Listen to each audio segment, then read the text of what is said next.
И фудбал и хуманост покажаа домаќинот Осогово и гостите од Радович Плачковица на пријателскиот натпревар организиран на стадионот Никола Мантов во Кочани. Истовремено извонреден гест на управата на жолтосините која не заборави да му се заблагодари на големиот Лазо Балдазаров, голманската легенда на Кочани и Македонија. Шефот на стручниот штаб на Осогово Александар Андонов на внукот на Балдата му подари дрес за клубот за сеќавање и чување на спомените.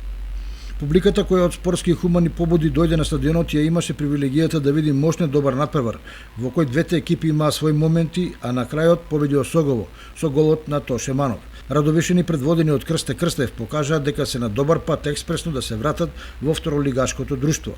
Осогово од друга страна покажа дека се уште е во фаза на дефинирање на составот и барање на својата игра, која треба да му обезбеди опстанок во второто по квалитет надпреварување во државата.